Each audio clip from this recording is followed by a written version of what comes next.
estar aquí. Y continuamos con la siguiente ponencia. Cuidado del cuidador primario e institucional. A cargo de la maestra Lilia García Salas. Ella es licenciada y maestra en psicología por la Universidad Nacional Autónoma de México. La licenciatura la cursó dentro del programa de alta exigencia académica y su tesis obtuvo mención honorífica. La maestría la cursó como alumna becada por CONACYT como parte de los programas de posgrado de excelencia. Cuenta con amplia experiencia en el campo de la salud, en el área educativa, de investigación y en el área administrativa. En el área de salud, su experiencia inició en el Instituto Nacional de Pediatría, en los servicios de oncología, hematología y clínica del dolor, atendiendo a pacientes con cáncer. Se desempeñó como coordinadora de psicología en el Instituto para la Atención Integral del Niño Quemado, Unidad Querétaro, donde realizaba intervenciones desde el marco cognitivo-conductual para manejo de dolor, adherencia a tratamientos, terapia individual, terapia grupal, atención y pre- y postoperatoria, intervención en crisis, entre otras. En el Hospital Juárez de México fue residente de psicología en los servicios de trasplante renal y nefrología, atendiendo a pacientes desde el diagnóstico hasta la realización del trasplante renal y su seguimiento. Cuenta con 24 años de experiencia como terapeuta privada, especializándose en pacientes con enfermedades crónicas, ansiedad, depresión, manejo del duelo, estrés crónico y agudo. Y dentro de sus muchas y múltiples actividades, está también dentro del campo educativo. Su experiencia ha sido vasta en educación presencial como a distancia, como docente, orientadora educativa, asesora y coordinadora, colaborando con instituciones como el Colegio Nacional de Educación Profesional Técnica, Nueva Escuela Tecnológica, Universidad Abierta y a Distancia, Universidad Digital del Estado de México, Facultad de Estudios Superiores Iztacalas, y por supuesto es nuestra querida maestra también en esta Asociación Mexicana de Alternativas en Psicología, MAPS. Y dejo con ustedes a la maestra Lilia. Muchísimas gracias, Rosario. Bueno, perdón por tanta situación de comentarios y etcétera, pero vamos a empezar con la presentación. ¿Vemos la presentación? Sí, yo espero que sí. Sí. Perfecto. Bueno, vamos a empezar con este tema, cuidado del cuidador primario e institucional.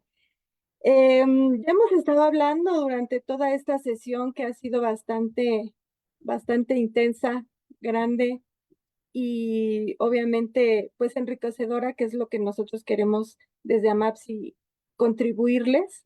¿Se ve toda la presentación? ¿Se ve solo una diapositiva o se ve la pantalla de PowerPoint? ¿Me pueden ayudar? Toda la pantalla. Ve la pantalla, ¿verdad? Es que quiero ponerla. Ahí está, listo. Ok. Entonces, vamos a seguir. ¿Qué es lo que vamos a estar revisando?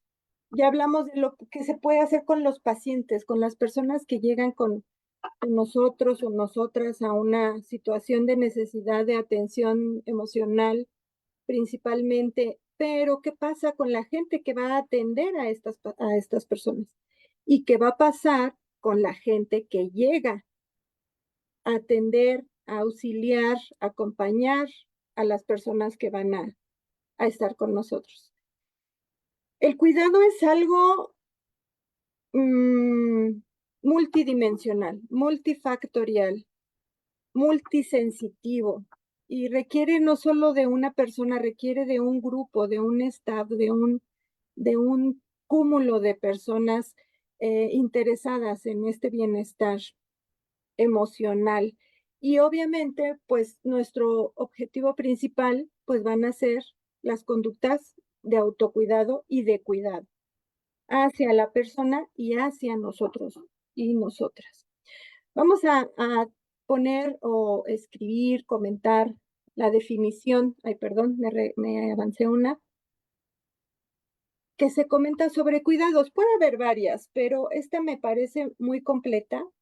En cuanto a que los cuidados se definen como las actividades específicas que realizan las personas para atender, asistir, acompañar, vigilar y brindar apoyo a las y los integrantes del hogar o a otras personas, con la finalidad de buscar su bienestar físico y la satisfacción de sus necesidades básicas. Dado que el cuidado involucra acciones de apoyo, en lo sucesivo se empleará solo el término cuidados. Entonces, no sé qué tanto ustedes consideren que este término ha sido tocado en algunos otros escenarios, pero ha sido un tema de mucha relevancia. Ha sido un tema en estos últimos años, no solamente en la cuestión médica, sino también en la cuestión social, en las cuestiones de género, la igualdad para las atenciones de diferentes comunidades. Y obviamente esto nos lleva desde lo médico, desde una cuestión de salud, del sector salud, a que identifiquemos a dos grupos de personas: las cuidadoras primarias y las cuidadoras secundarias. A las cuidadoras primarias también las podemos identificar como cuidadoras informales o cuidadoras principales o cuidadores principales. Y aquí viene la parte, pues, sensible, y donde nosotros hace rato el doctor Humberto comentaba sobre identificar hacia dónde vamos a llevar los tratamientos, cómo vamos a manejar las adherencias terapéuticas. Eso se llama un tratamiento o una atención diferenciada. Últimamente se ha tocado mucho este término desde los derechos humanos, un trato diferenciado, pero no tiene que ver con un trato preferente. A veces en medicina se identifica como un sinónimo de trato diferenciado, un trato preferente, son cuestiones distintas. Aquí un trato diferenciado es identificar precisamente estas características de interseccionalidad que van teniendo las diferentes personas que acuden a un servicio de salud, para poder brindarles un diagnóstico y un tratamiento particular, diferenciado y acorde a diferentes características que ellos y ellas pues van a estar reportándonos, ¿no? Aquí dentro de la literatura, curiosamente, vemos algunas características que podemos puntualizar o anotar para identificar a una persona cuidadora primaria. Curiosamente, hay varios artículos donde lo nombran a las personas cuidadoras como que ejecutan una acción, ya sea por voluntad o por imposición. Y esto es como difícil, ¿no? La imposición. ¿En qué ejemplos podríamos estar con una cuestión de imposición ante un cuidado?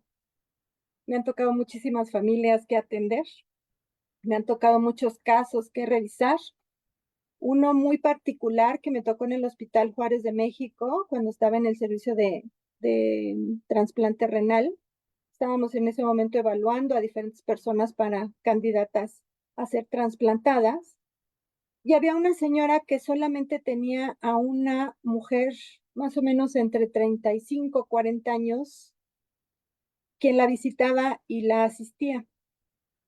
Nuestra labor en esos momentos era pues identificar las características psicológicas, sociales y el contexto que podrían tener para ser viables a un trasplante. Dentro de la entrevista resulta que la señora paciente ya más o menos tendría unos 60 años, si no mal recuerdo, 50, 60. Tuvo alrededor de 21 hijos. Y yo decía, ¿cómo es posible? ¿Cuántos hijos? Me quedé sorprendida, es la mujer que más hijos he oído que ha tenido.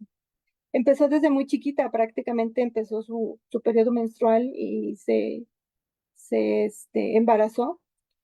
Y la única persona de esos 20 y algo de hijos que tuvo era solamente la hija que iba a apoyarla a su atención médica. Los demás estaban dispersos en diferentes lugares de la República, en diversas situaciones. Tenía incluso adolescentes todavía la señora que como hijos, y La hija, pues obviamente visualmente agotada, visualmente molesta, lo vamos a ver posteriormente, pues no consideraba el cuidado como una cuestión voluntaria, sino porque era la única que estaba ahí presente y la única que vivía con la señora. Entonces, ahí es donde hace sentido que hay cuidados, no por voluntad, sino a veces por imposición. No hay una red social de apoyo, que lo vamos a ver más adelante, tan sólida como para que este proceso de atención de una enfermedad crónica, pues sea mucho más, ¿cómo podríamos decirlo? Fluido y obviamente menos complicada para las personas que lo están llevando. Fíjense que también lo que se ha visto es que obviamente no cuentan con una capacitación. A nadie nos están enseñando cómo cuidar a un paciente enfermo. La clásica frase es que a nadie nos enseñan a ser padres y eso también implica cuidados. A nadie nos enseñan a cuidar a nuestros padres cuando están enfermos, a nuestros hijos cuando están enfermos, a alguien más cuando está enfermo. Esto en personas cuidadoras primarias. Desarrollan, por lo tanto, altos niveles de malestar psicológico. Algunos la refieren o los refieren, otros no. Y eso es lo que vamos a ir viendo durante esta plática. No cuentan con un apoyo gubernamental. Las personas cuidadoras primarias no están dentro de la lista de padrones de apoyos, ¿no? No es una cuestión que hasta el momento sea una visión particular de apoyo a este grupo de personas. Y generalmente existe un vínculo emocional, que eso es una diferencia bien importante que vamos a ir viendo para las diferentes consecuencias que se pueden presentar. Y ese vínculo emocional está ligado hacia la persona que se cuida. El hijo, el esposo, la hermana, el papá, la mamá, etcétera. Entonces, esas características quiero que las vayan teniendo muy, muy, muy visualizadas para que vayamos entendiendo todo el desglose que vamos a ir trabajando. Y ahora viene el otro grupo, las personas cuidadoras secundarias formales o institucionales. Aquí la situación cambia totalmente, porque se dice que son, por vocación, son profesionistas, de quienes estamos hablando principalmente, pues enfermería, que ya vimos la presentación hace unas horas en la mañana, que principalmente un perfil que lleva a una persona a estudiar enfermería es para poder ayudar a otros, psicología para poder ayudar a otros, medicina para salvarle la vida a otros. Y etcétera, etcétera, podemos enlistar a una serie de profesiones que pueden estar relacionadas con el cuidado. Ahora también hay un compromiso por ayudar y mitigar el dolor del prójimo, se estudia. La doctora Templos estudió para controlar y manejar el dolor. Entonces, hay una capacitación porque hay un perfil profesional. Pero, ¿qué creen? Pues también pasan por un desgaste y también pasan por malestares psicológicos ante estas acciones de cuidados institucionales o formales. Y eso posteriormente, o en la literatura lo hemos denominado desgaste profesional o burnout, que también lo vamos a comentar. Cifras que me parece interesante y me gustaría que no perdiéramos de vista cómo estamos y por qué la necesidad de este tipo de conferencias, de pláticas, de sensibilizaciones. En México, los cuidados formales e informales han caído en la población femenina. Hace rato hablaban del género. El género no lo podemos quitar de toda esta atención diferenciada. Y obviamente esto tiene que ver por varias situaciones. Por una realidad sociodemográfica, somos más mujeres que hombres. Hay tradiciones culturales. ¿Quiénes cuidan? Por ende, la mujer. De entrada, porque tiene la capacidad de ser madre y maternar. Pero también hay corrientes ideológicas. Naciste mujer, naciste para cuidar y tú eres la cuidadosa, tú eres la responsable. Hemos visto hace un ratito que decía el doctor Humberto, ¿no? Quien más se adhiere a los tratamientos no necesariamente es como ¿cómo podríamos llamarlo? Algo tajante, pero sí es un indicador, somos las mujeres. Entonces, este es un dato importante y muy interesante. panorama, me gusta poner estadísticas para que veamos por qué es importante hablar de estos temas. En una encuesta que se hizo por parte del INEGI sobre situaciones de cuidado, en el 2022 estábamos saliendo de la pandemia, prácticamente. Todavía estábamos con algunas situaciones de conductas de cuidado, pero prácticamente ya la parte más dolorosa y complicada de la pandemia, pues ya estaba como en remisión. Fíjense que este estudio me llamó mucho la atención precisamente por las características genéricas de la población que se está llamando y de cómo estamos cuidando. En la primera gráfica, la que ustedes pueden tener igual del lado izquierdo a la mía, habla de la población objetivo de cuidados por grupo. ¿Qué estamos viendo? ¿A quiénes cuidamos más? Cuidamos más a los adolescentes, o bueno, a los niños y adolescentes entre 6 y 17 años. Es una parte de cuidado natural. ¿Por qué? Porque pueden estar en una situación de escolaridad. ¿Quién ayuda a las tareas? ¿Quién ayuda al apoyo de la casa? Pues en este caso, estamos viendo las cifras. El 25.4% de la población, entre hombres y mujeres, cuidan más a gente de 6 a 17 años. Pero aquí lo que me llama mucho la atención es que veamos los dos extremos. Con discapacidad o dependencia, hemos estado hablando de enfermedades y hemos estado hablando de las dependencias que pueden llegar a generar las enfermedades crónicas. Ya hay un porcentaje de la población que se dedica al cuidado de esta población. Y ya están los hombres, pero siguen siendo en su mayoría mujeres. Y nos vamos a la población de 60 años y más, que es donde hemos estado también ubicando a la gente con enfermedades crónicas en unas etapas muy avanzadas. La mayoría son cuidados por mujeres, pero también hay hombres que están interviniendo en el cuidado de esta población. Ahora bien, la población objetivo de personas cuidadoras, pues obviamente con base a lo que estamos viendo, en su mayoría tienden a ser las mujeres. 80% de las mujeres en el país se dedican a los cuidados de personas con discapacidad o dependencia. Y otro porcentaje que también es importante y es mayoritario son las personas pequeñas de 0 a 5 años que cuidan las mujeres. Los hombres también lo hacen, pero en una proporción menor. Esto nos va a dar un trato diferenciado en nuestras atenciones. Y esto me pareció muy importante y muy trascendente. ¿Por qué hablar de los cuidados y de la importancia de los cuidados personales y profesionales? La aplicación de un cuidado y el desarrollo de un cuidado. Estas gráficas son un progresivo de varios años.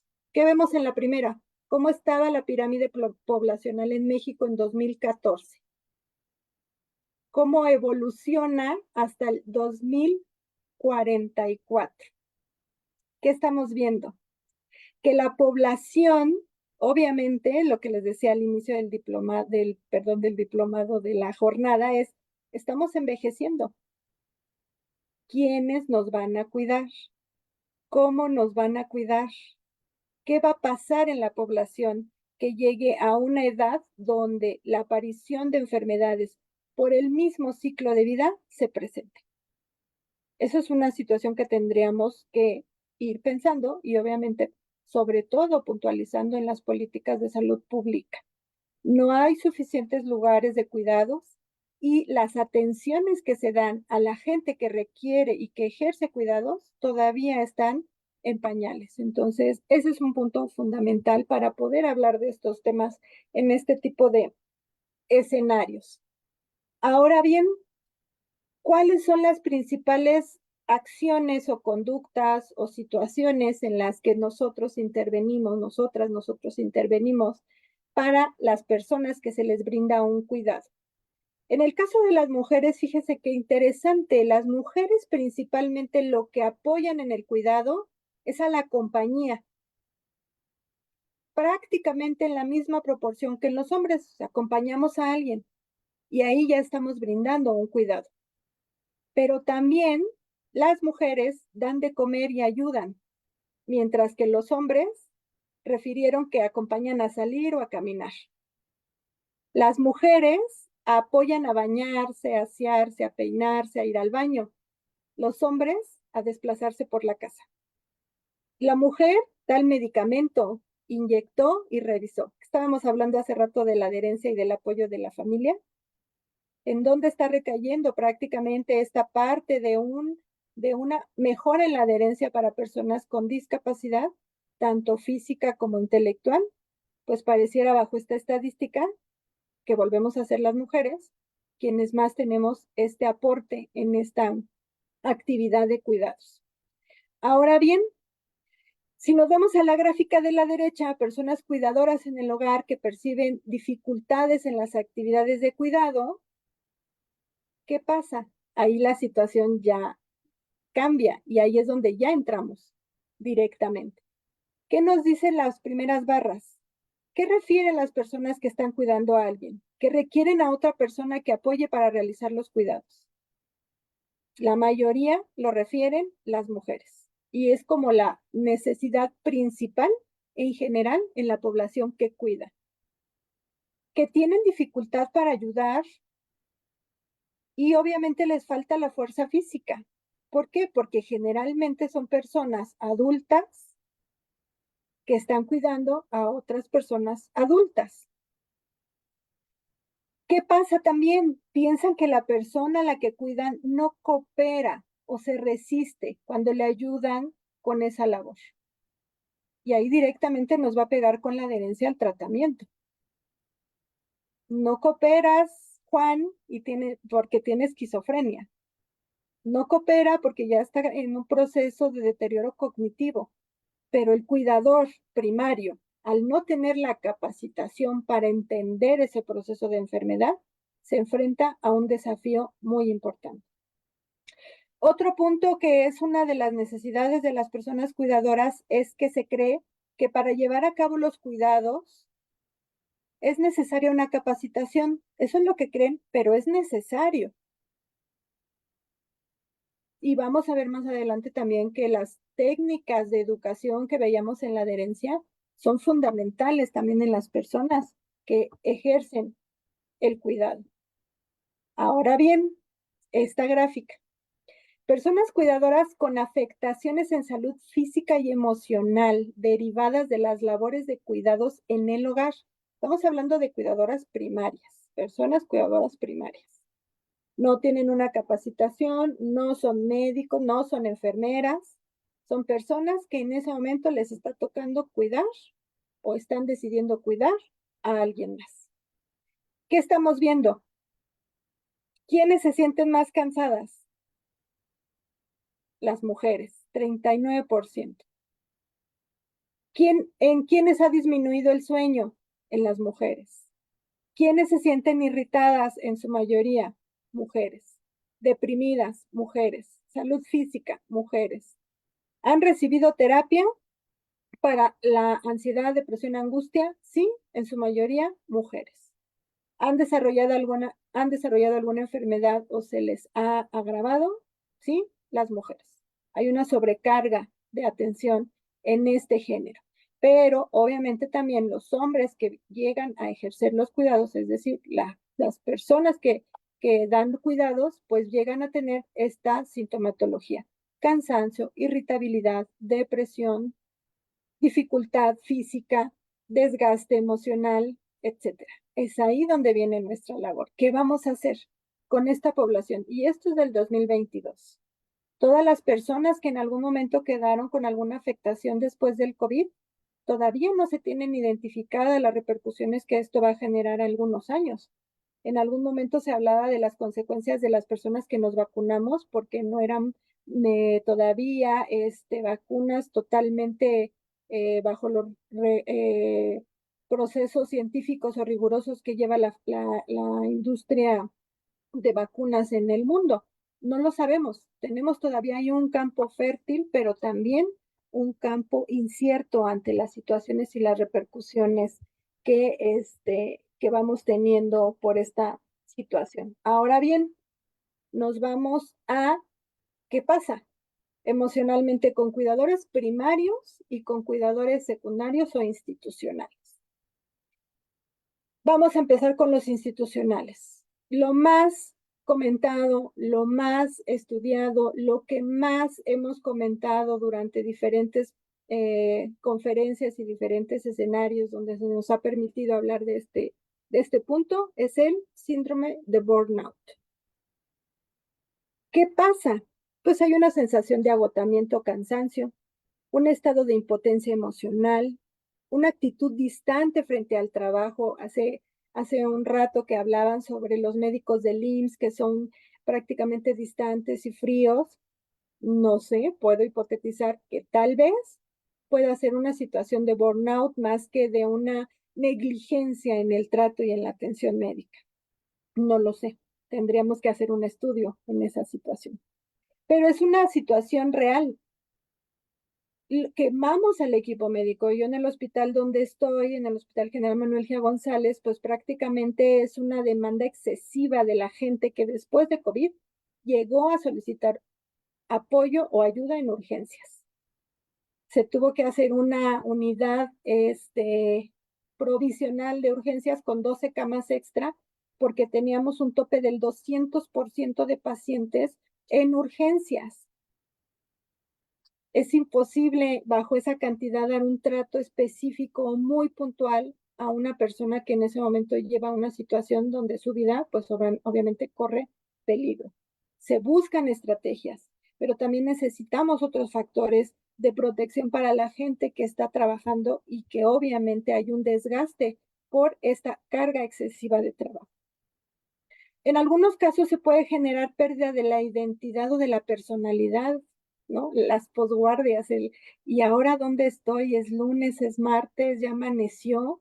Esta cuestión de ya a veces no saber ni en qué día viven, de esas frases que no sé si les ha tocado a los colegas, a las y los colegas que han estado en ambientes hospitalarios que les dicen, es que yo no sé ni en qué día vivo. Ya no sé si es lunes, martes y ya pasó el mes. ¿Por qué? Porque hay esta sobrecarga y esta pérdida de la identidad de la personalidad por el trabajo del cuidado que refiere. Ahora, sensación de ineficacia al hacer adecuadas las tareas. Es muy identificado en la cuestión médica, sobre todo en los médicos, médicos y médicas, esta cuestión de la tolerancia a la frustración. Están para salvar. Están para ayudar, están para que la vida se preserve. ¿Qué pasa cuando un paciente, como en el caso que nos decía Magali en la mañana, ya no quiere un tratamiento de quimioterapia, ya no quiere que le haga nada, ya lo que quiere es irse a su casa? Este sentimiento y esta sensación de ineficacia puede presentarse. Y si eso lo estamos viendo constantemente, ¿qué pasó en la pandemia? ¿Cuántas personas tuvieron lamentablemente que pasar por una situación de pérdidas de familiares y de pacientes que estaban atendiendo? Y se iban de las manos, literal. En el hospital salían y entraban funerarias con pacientes COVID. Eso es un desgaste. Y nosotros no estábamos directamente en la primera línea. Sin embargo, el simple hecho de saber que esa situación está pasando se llama trauma vicario. No estás dentro de la situación, pero el saberlo, el verlo y el escucharlo genera una repercusión también emocional en la gente que está alrededor de esa situación. Y eso por parte del cuidador institucional. Ahora vamos al cuidador primario. Se ha identificado el síndrome de sobrecarga. El síndrome de sobrecarga de estas personas o quienes hemos estado en esta situación de cuidado. Yo decía, si esto me lo hubieran dicho a mí cuando estuvo mi mamá y mi papá enfermos, digo, bueno, otra cosa hubiera sido. Pero no tenemos tampoco ese sistema de apoyo, esas redes que nos estén generando este tipo de información y sobre todo de canalización de las emociones. ¿Qué pasa con el cuidador primario? Primero, bueno, no es que esté en orden de aparición, sino en la lista que tengo aquí anotada, en algunas que hemos revisado de la literatura, estado de agotamiento excesivo. Obviamente un estrés puede ser agudo o puede ser crónico, cansancio, falta de sueño, falta de tiempo para sí mismos, falta de libertad, sensación de abandono en las relaciones y descuido de la propia familia nuclear. ¿Qué pasa? A mí me han llegado pacientes donde dicen, es que ya no puedo cuidar a mi papá porque tengo 2 niños en la escuela y ya me están llamando porque resulta que se están portando mal, porque o cuido a mi papá que está en un proceso de demencia o atiendo a los niños que tienen que hacer la tarea y entonces no estoy dando lo mejor para ninguna de las 2 partes, por ejemplo. Conflictos con los cónyuges, hijos y otros familiares directos, como este ejemplo. En el caso de Magali, en la mañana yo con Magali trabajé en el Instituto Nacional de Pediatría, trabajamos en Clínica del Dolor, trabajamos con procedimientos médicos invasivos en niños y cuidábamos mucho la parte de que el cuidado de la familia no se centrara totalmente en el paciente, porque son niños y generalmente tienen hermanos mayores o menores. Y eso implica una dinámica distinta cuando ya tenemos un familiar que le estamos depositando todo el cuidado y la atención ya no es la misma para las otras personas que también dependen de nuestros cuidados o desean tener nuestros cuidados. Obviamente, pues viene un sentimiento, una sensación de culpabilidad por pensar que no se está realizando como se debiera esta atención. Es que yo tendría que haberlo hecho mejor. Es que hubiera sido, y es que hubiera, y es que hubiera. Y no lo sabemos, lo dijo Carolina en su presentación. No es que lo hagamos bien o mal, es la situación que se está presentando. Pero en algunas personalidades donde la necesidad de dar lo mejor o ser hiperresponsables se presenta, pues la culpa es una de las particularidades que se presentan en este síndrome de del cuidador primario. Ahora bien, tanto en las personas cuidadoras primarias como en las institucionales, pero más en las primarias, se pueden generar diferentes cogniciones, donde son importantes, pues obviamente, focalizar cuál va a ser la atención que se le va a dar a este tipo de aseveraciones o creencias, porque cada una tiene un impacto particular. Por ejemplo, entre algunas, quisiera desconectarme. ¿Qué nos dice? Que hay una necesidad clara, real, genuina de un descanso y de un respiro. No todas las personas podemos estar todo el tiempo con alguna persona que requiere un cuidado especial. Necesitamos de nuestro espacio, necesitamos de una situación donde nos genere un control personal de lo que está sucediendo. Yo no me iría a un lugar en donde me cuidara. Me iría a un lugar donde me cuidara. Hay una necesidad de un lugar de referencia para cuidadores. Yo lo he pensado, yo solamente soy mamá soltera y solamente tengo un hijo. Yo digo, ¿y quién me va a cuidar? Ya estoy viendo en qué asilo o en qué casa de apoyo me pueden apoyar, porque finalmente no puedes dejarle a una sola persona una situación tan delicada como lo es el cuidado en algún momento de la vida y bajo alguna circunstancia particular. Vivo con mucho estrés y tanto en cuidadores institucionales como en cuidadores primarios eso se presenta. ¿Esto qué nos refiere? Pues la necesidad de recreación y de relajación. 5 minutos. Vete un día a un parque, camina sola, lee el libro que más te guste, siéntate en el sillón y ponte la serie que has querido ver desde hace tiempo. Por minúsculo que pueda parecer ese tiempo, es necesario para considerar la recarga y obviamente la sensación de una relajación. ¿Yo qué iba a saber? Pues a mí nada más me lo vinieron a dejar. Yo no sabía que se iba a poner en estas condiciones. Yo no sabía que tenía que ir cada 15 días al médico a llevarlo a revisión, en el caso de un adulto mayor, en incapacidad de moverse. Esto de que nos está hablando de una necesidad de orientación y de preparación, lo que hablábamos. Hay que explicarles, hay que decirles a los cuidadores primarios de qué se está tratando, cuál es la situación, cómo va a evolucionar, qué se requiere que se haga. Otro punto también importante es, o una de las ideas que también pueden ser referidas, ¿y de qué estás cansada o cansado? ¿Y usted de qué se queja? Puede ser también algún comentario que en el equipo médico.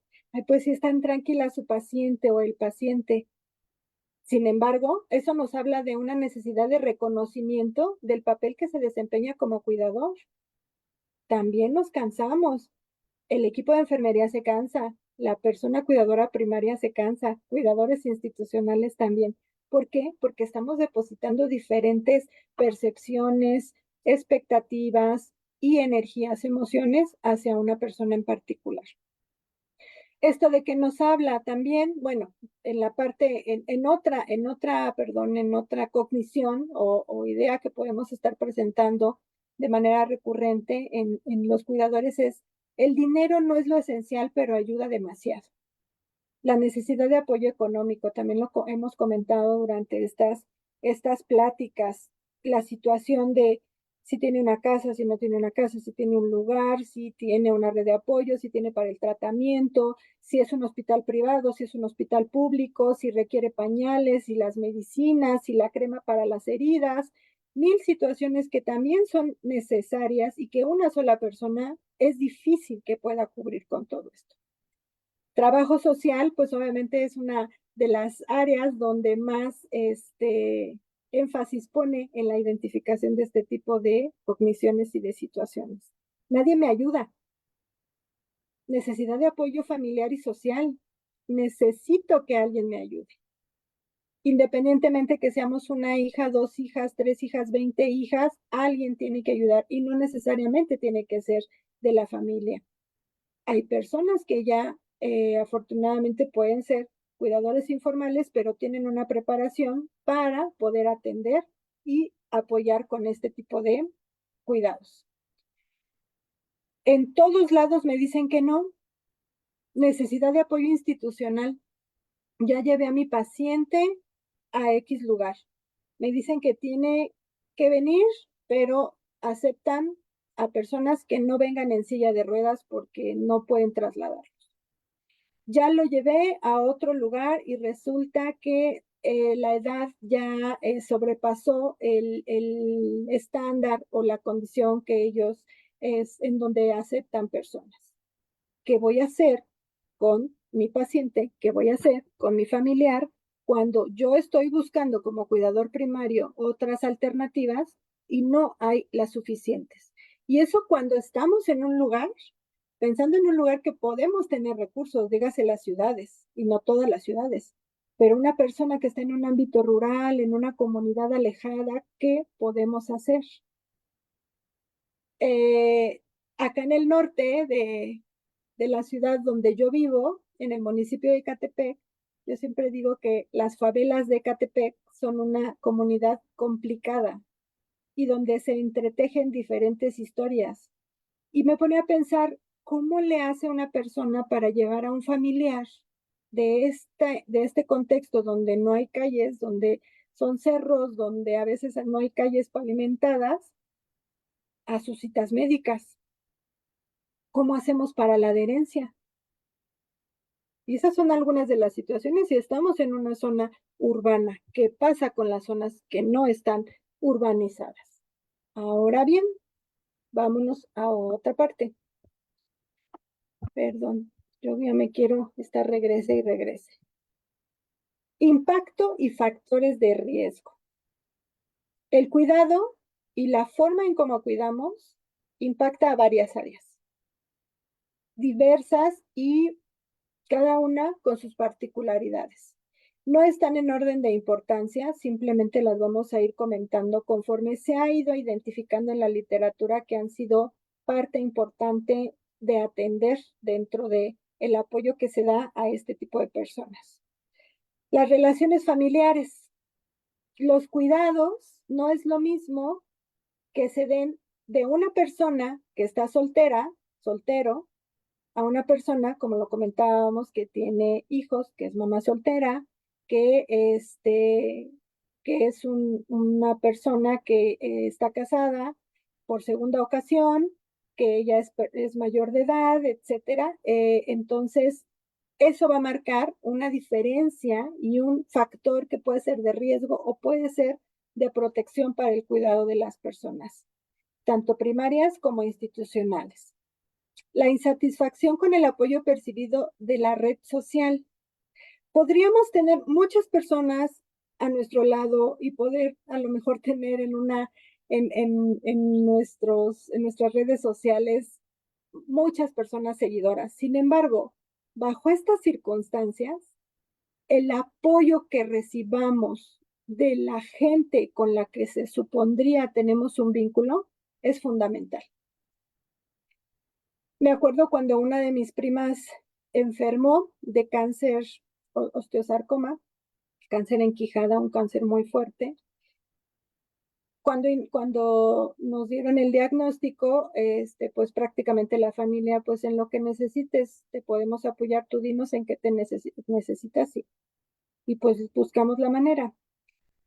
Y un día nos dice, es que necesito que me lleve alguien a Toluca, porque ahí estuvo yendo a sus tratamientos. Y en ese momento, todos mudos. Es que tengo trabajo, es que tengo los hijos, es que. En ese momento, pues yo le dije, deja, pido vacaciones y si me dan las vacaciones, con mucho gusto. Lo comentaba con mi hermana y le decía, es bien interesante porque siempre decimos en lo que te pueda ayudar. Y cuando alguien pide el apoyo directo y concreto, difícilmente encuentra una respuesta positiva. Entonces, este tipo de situaciones impactan de una manera, pues, no favorable a la evolución de la enfermedad.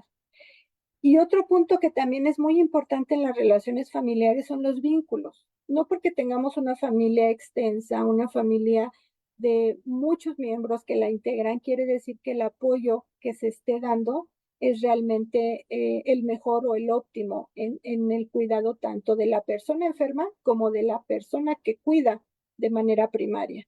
Entonces hay que cuidar también este tipo de vínculos y de relaciones y evaluarlos. El trabajo y la situación económica. Generalmente el cuidador primario, pues lo que tiene que hacer en algunos casos es dejar de trabajar.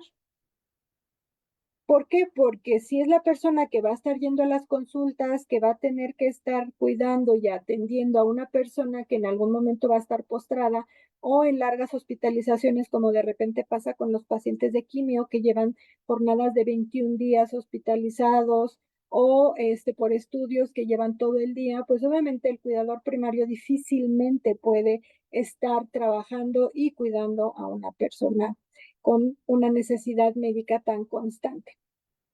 Y lo que se ha encontrado en la literatura es que el impacto en esta área, pues principalmente se da con las personas de bajo nivel de escolaridad, porque los trabajos a los que pueden acceder, pues obviamente son menos remunerados y menos frecuentes, y eso impacta también económicamente a la situación de apoyo a la persona que se cuida y obviamente a la cuidadora. Y si los recursos económicos obviamente son desfavorables, pues esto se va a hacer una bola de nieve que nos va a llevar a dificultades en la adherencia, en la efectividad de los tratamientos, en un desgaste emocional para las personas cuidadoras, ya ni siquiera para el paciente en algunas ocasiones, sino es tan sencillo como no tengo para llevarlo, no tengo dinero para el camión, no tengo dinero para un taxi, no hay quien me lleve. Ese tipo de situaciones es bien importante que las consideremos, como lo decía la trabajadora social en su momento, ¿no? Gente que a lo mejor vive en un cuarto hacinada con varias personas donde solamente una es quien está manteniendo un nivel de económico para esa familia. Eso es importante de evaluar. El tiempo libre. El grado de dependencia de la persona que es asistida genera un impacto negativo en, obviamente, principalmente el cuidador primario. Eso no quiere decir que en el equipo de cuidadores institucionales no se genere un impacto. Sin embargo, la demanda en ciertas enfermedades es mayor para un cuidador primario qué? Pues para el equipo médico en general. Dígase el caso de las demencias, dígase el caso de enfermedades que van progresivamente incapacitando a la persona. En el caso de la esclerosis múltiple, por ejemplo, son situaciones que si no tenemos este equilibrio entre la dependencia de la gente o de la persona que cuidamos y la percepción de demanda que tiene o que percibe, perdón, el cuidador primario, pues vamos a tener también un impacto no favorable.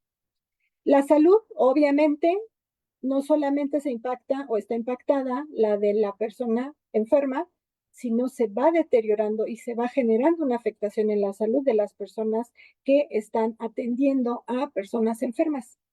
En el equipo de salud, a mí me llamó mucho la atención en la pandemia porque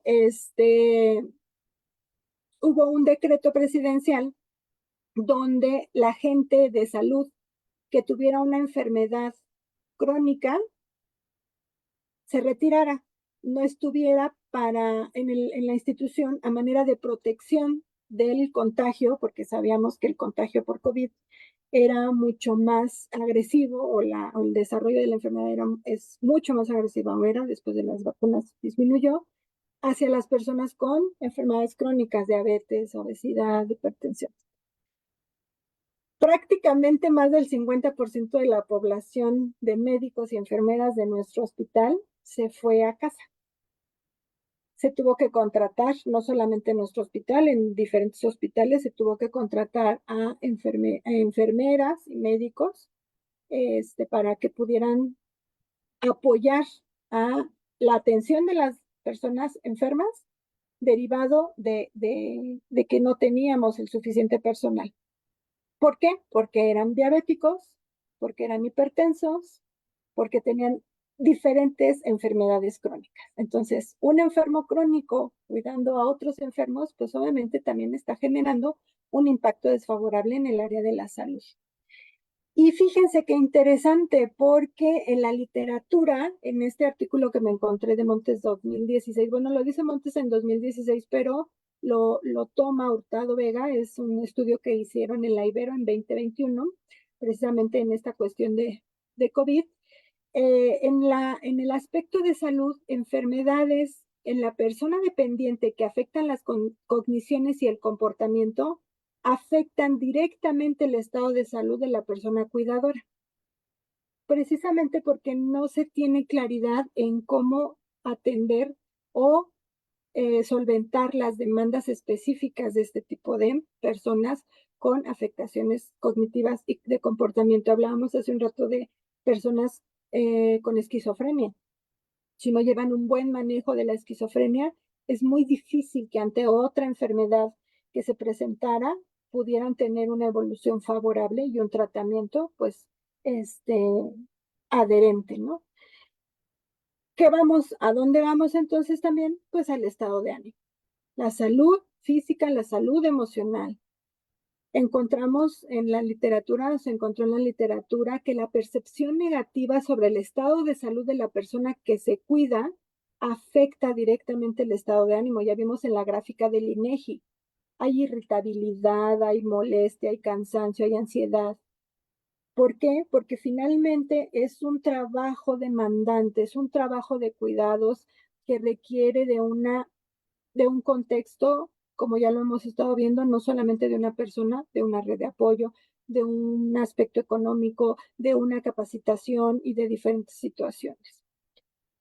La utilización inadecuada de los estilos y estrategias de afrontamiento, tanto del cuidador como de la persona que es cuidada, afectan el estado de ánimo. Las frustraciones que se pueden generar al no identificar con claridad qué es lo que requiere mi paciente para poder estar en un estado óptimo o adherente a los tratamientos, genera diferentes alteraciones emocionales. La actitud negativa de la persona enferma sobre el tratamiento y el cuidado, y esto depende de muchos factores. Leí en este artículo que les estoy refiriendo algo importante y que creo que es digno de mencionar.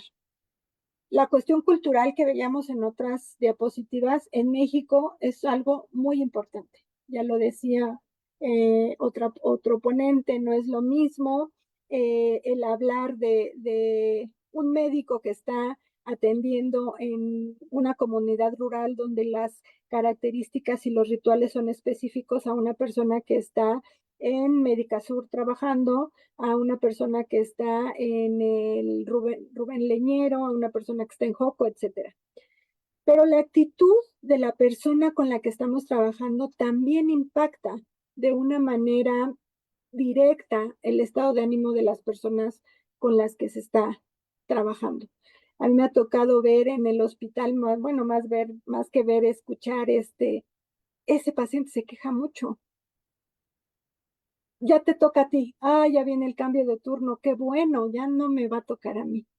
Entonces, este tipo de situaciones van generando también un desgaste en el equipo institucional, pero también en el cuidador primario. ¿Por qué? Porque son personas altamente dependientes y altamente exigentes en la necesidad. Y se dice en este artículo que los ancianos culturalmente pareciera que son los más dependientes y los más exigentes.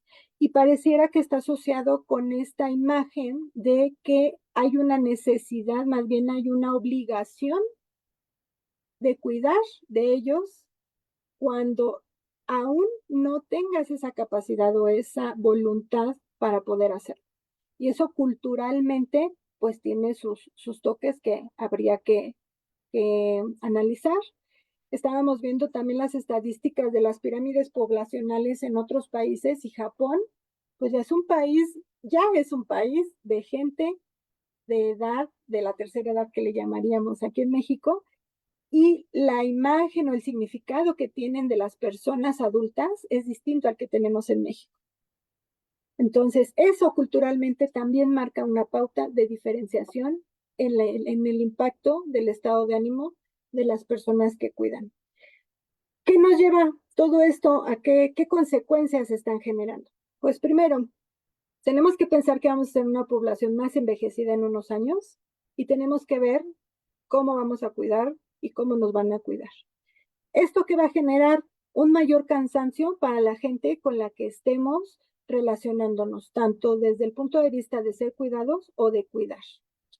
Y obviamente tenemos un problema muy grave en México porque tenemos cada vez menos personas cuidadoras institucionales. Y digo institucionales como una parte de los cuidados, pero también las personas primarias cada vez están siendo menos. Y después vamos a hacer cuidados ancianos por ancianos. ¿Y qué condiciones de cuidado vamos a tener en esos momentos? Entonces habría que preguntarnos, ¿quiénes nos van a cuidar? ¿Cómo nos van a cuidar? ¿O quiénes están cuidando y cómo están cuidando? ¿A quiénes vamos a cuidar y quiénes nos están cuidando? ¿Cuánto? ¿Cuánto cuesta un cuidado? Recuerdo que cuando mi mamá enfermó, ya estábamos muy cansadas, mi hermana y yo, dos hijas, estuvo en una situación muy complicada, postrada y con dificultades cognitivas. Contratamos a una enfermera, incluso creo que fueron 3 enfermeras porque también ellas se cansaban, solo para la noche. Y eso obviamente pues tiene una repercusión económica.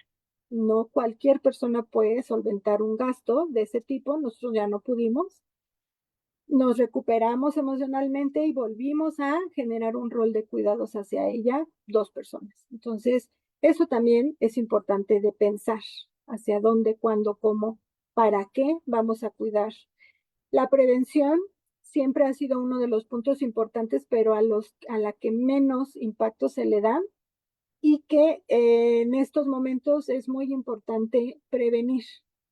Si bien va a haber personas que ya vamos a traer una predisposición genética al desarrollo de ciertas enfermedades, es distinta a que desde antes hemos estado haciendo actividades o diferentes cuidados, a conductas de autocuidado para retrasar o evitar algo dañino a nuestra salud, pero si ya hay esta parte biológica que va a estar determinada, pues obviamente va a ser muy complicado que podamos estar en una condición de total independencia. Entonces hay que pensar en estas situaciones y sobre todo prepararnos. En otros artículos que estoy revisando, según datos proporcionados, fíjense, por el Banco Interamericano de Desarrollo, el 25% de las personas adultas mayores en México necesitan cuidados informales en el hogar. Entonces, ya no solamente es la capacitación a las enfermeras y al equipo médico, tenemos que salir, capacitar a la gente que está en casa, esta cuestión del programa de médico en casa en la Ciudad de México que nos comentaba Caro. Es un programa interesante, sin embargo, también es importante que se haga esta capacitación e identificación de cuidadores informales para poder tener una red de apoyo pues mucho más sólida. Otra parte estadística es las razones para necesitar estos cuidados obedecen a circunstancias que se desarrollan a largo plazo, tales como la presencia de enfermedades crónicas o situaciones de discapacidad funcional. Por eso la importancia de hablar de este tema en esta jornada y de cuidarnos. ¿Qué tenemos que poner de atención? ¿En qué nos tenemos que fijar? El personal que estamos atendiendo a otras personas y las personas, apoyar a las personas que están cuidando de manera primaria a una persona enferma. Si hay trastornos del sueño, si hay fatiga crónica, si hay aislamiento, consumo excesivo de sustancias, de medicamentos para evitar el dolor o para dormir, problemas físicos, estomacales, dolores de espalda, de articulaciones, temblores, dificultad para concentrarse, aumento o disminución en el apetito, cambios frecuentes de humor, falta de disminución en el interés por cosas que eran antes importantes, acciones repetitivas y exageradas, las obsesiones o las compulsiones, dar demasiada importancia a pequeños detalles, dificultad para superar sentimientos de angustia, propensión a sufrir accidentes, incapacidad para admitir tareas de cuidado que le afectan. Estos son signos de alarma. En esos momentos, tanto tendríamos que evaluar a la persona que acude con nosotros a consulta, como nosotros mismos, nosotras mismas, tenemos que autoobservarnos para buscar el apoyo necesario. ¿Cuáles son las estrategias de intervención? Este esquema me gustó mucho porque es algo que ideé de acuerdo a toda la literatura que estuvimos revisando para construir esta presentación. Y fíjense cómo vamos. ¿Cuál es nuestro centro? La persona enferma. Sin embargo, esa persona enferma está bajo el cuidado de una persona cuidadora primaria. Y entonces la persona cuidadora institucional tendría que buscar el apoyo tanto a la persona cuidadora primaria como a la persona enferma. Entonces el paciente ya no es uno solo, si ya es un sistema, se va sistematizando. Pero esa persona cuidadora institucional también va a requerir que haya un apoyo institucional gubernamental para que sopese, que apoye, que cuide a todas estas personas. Entonces es un sistema de cuidados que tendríamos que estar generando y que tendríamos que estar favoreciendo. Desde nuestra perspectiva, desde nuestra función como personas del equipo de salud mental, psicológica, ¿cuáles son las intervenciones? Hemos hablado de las cognitivo-conductuales, que son las que más efectividad han generado, la psicoeducación, la asistencia emocional, la capacitación técnica, entrenamiento en autoeficacia, como ya lo veíamos con el doctor Jorge, el modelo de estrés adaptado al cuidado, donde vamos a minimizar las consecuencias negativas. Ya decía Magali, a una mala noticia, una buena. Optimizar recursos personales para las personas cuidadoras. Esto es bien importante, pero también organizar el tiempo libre, la activación conductual, reestructuración cognitiva, toma de decisión y solución de problemas, identificación y fortalecimiento de la red social. Son algunas de las situaciones que tendríamos que estar trabajando y que obviamente son parte de los cuidados de los cuidadores. Conclusiones. Las personas cuidadoras son un recurso imprescindible para la atención en la salud de las personas dependientes primarias y no primarias.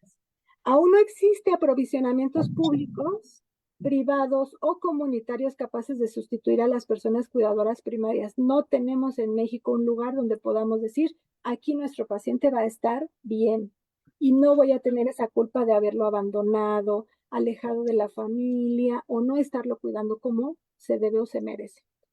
No se ha puesto atención en el impacto a la salud psicológica de las personas que cuidan, que eso es nuestra tarea y es una labor muy importante. En México se carece de las iniciativas legales para el apoyo a personas cuidadoras primarias, como los permisos flexibles, proporcionar teletrabajo, etcétera. La atención de cuidados la atención de cuidados se ha incrementado con la pandemia. Fíjense, en Estados Unidos, este fue un artículo, en México no encontré ahorita todavía algo contundente, pero en Estados Unidos el 66% de los cuidadores primarios reportó al menos un síntoma adverso y 30% pensaron en el suicidio. ¿Qué tenemos que hacer? Apoyar a esta población, estudiarla, cuidarnos y obviamente, pues yo cerraría con estas dos frases. Quiérete, te vas a necesitar y cuídate para cuidar a otros. Muchísimas gracias. Muchísimas gracias, maestra Lilia, muy amable, muy generosa por toda esta información, toda esta propuesta y esta perspectiva tan interesante, ¿no? Cuídate para cuidar a otros. Muchísimas gracias.